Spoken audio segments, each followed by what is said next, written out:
coming back from Camp David and gearing up for what is, I guess, a restful night at the White House, while thousands of our fellow Americans are living through hell on earth in Afghanistan. We cannot even report to you tonight the exact number of Americans that are trapped inside Afghanistan. Somewhere, we're told, reports between 10,000 and maybe as many as 40,000 of our fellow Americans are trapped behind enemy lines spread out all over the country. We don't know where they all are. The Biden administration doesn't know exactly how many. They don't know where these Americans are located. And now Biden's State Department is just telling them, just shelter in place. And when notified, find your own way to the airport in Kabul. Please tell me that's not your plan. You guys are not serious. According to Biden's clueless national security advisor, the terrorists in the Taliban will, now that they're in control, provide safe passage. This as Taliban fighters are now savagely beating, shooting, stabbing people all around the airport. A foreign correspondent with the L.A. Times tweeted out these horrific images showing the Taliban using gunfire, whips, sticks, sharp objects to attack those on Airport Road. According to one U.S. official, quote, the Taliban have a ring outside of the airport. They won't let anyone inside it. And the big issue here is that no people outside of the Taliban ring will get in. No way they get 30,000, not even close. Over the weekend, we saw these images of a U.S. military plane packed with 600-plus people desperately fleeing Kabul. But now planes are taking off mostly empty. Why? Because the Taliban is not allowing passage into the airport. One German plane capable of carrying 150 individuals, they took off with 7 passengers on board. And meanwhile, Taliban terrorists, they're going now door to door, according to numerous reports tonight, searching for Americans, allies, and American interpreters, and anyone else who they believe assisted the U.S. in any way over the last 20 years. There are horrifying reports of people being tortured, dismembered, and executed in the streets across the country. According to the Washington Post, wow, when would they ever agree with Sean Hannity? U.S. citizens are now reaching out to anyone and everyone back in Washington for help. The Biden administration must get moving on a plan to rescue them before it's too late. Tonight, we all, as a country, we need to pray to God that it's not too late. With every passing hour and every passing day, we grow closer and closer to what could be possibly a mass hostage situation, or worse, the murder of Americans on a colossal scale.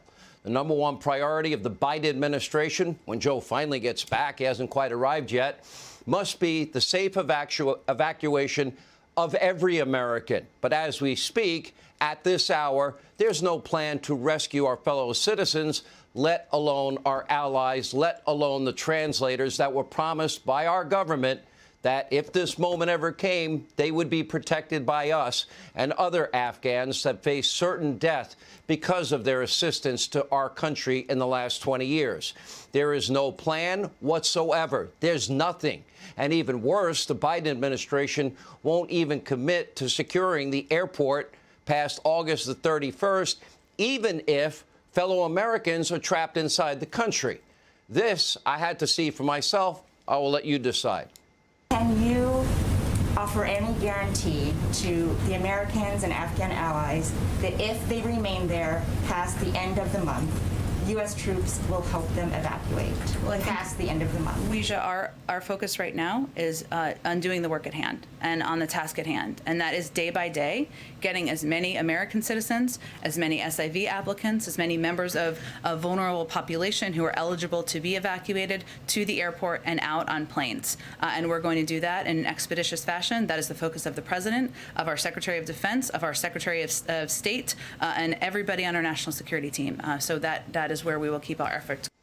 Joe Biden and Jen Psaki, they had ignored this for 3 straight days as they've both been on vacation. Our defense secretary, our Secretary of State, the vice president, and all of the national security advisors seemed totally clueless and oblivious to what was unfolding before the world's eyes to see. To be clear, the Biden administration is making zero promises tonight.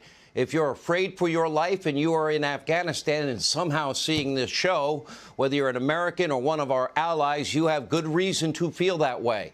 If you're a journalist whose life is at risk tonight, like every other American, Joe Biden has no plan for you either. And none of this is political anyway. I don't care what news organization, I don't care why you're there, who you work for, you're a fellow American. Every good, decent American, we want you all home safely. But for whatever reason, Joe Biden just didn't seem to care, didn't seem to understand the magnitude as this was unfolding in record time when he told us this wouldn't happen.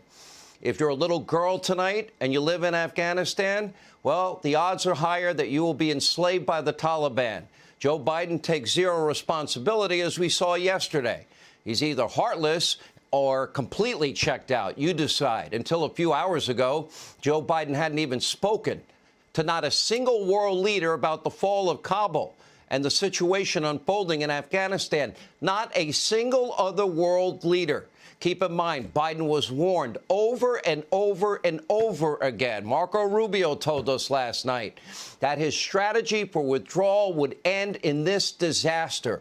Marco Rubio and others, Democrat and Republican senators on the Intel Committee, have been warning Biden and his administration repeatedly. They have been ignored repeatedly.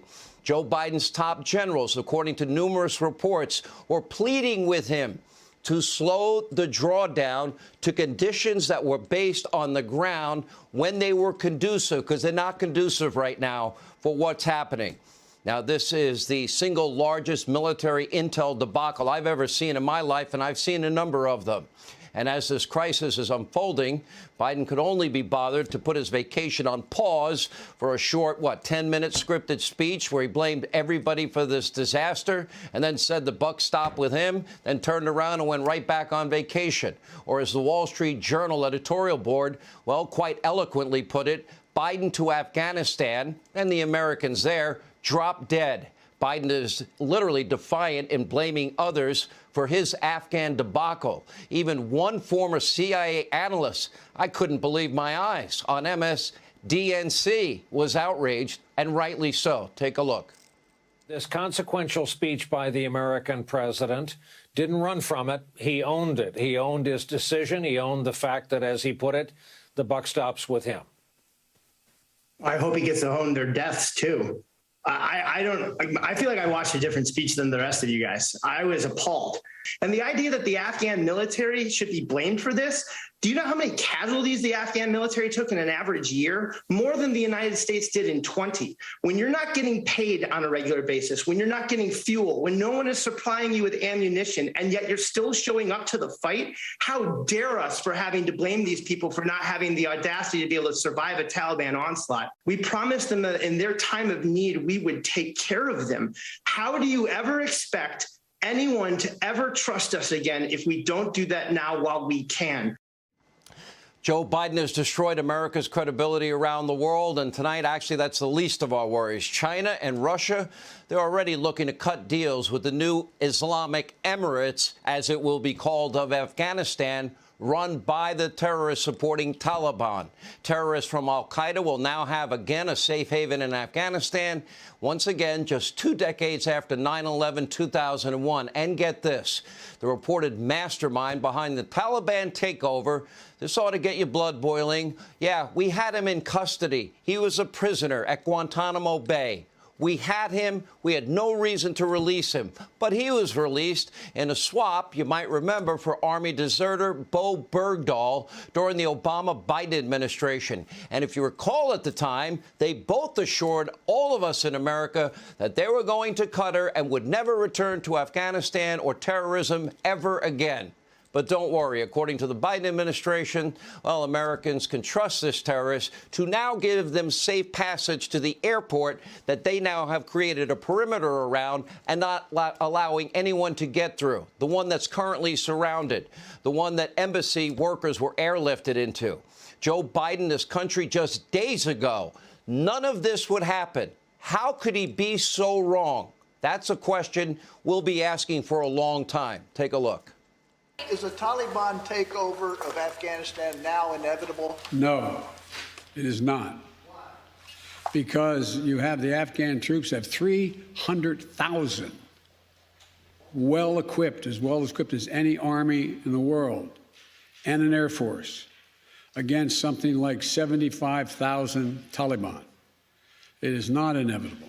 There's going to be no circumstance where you see people being lifted off the roof of an embassy of the United States from Afghanistan.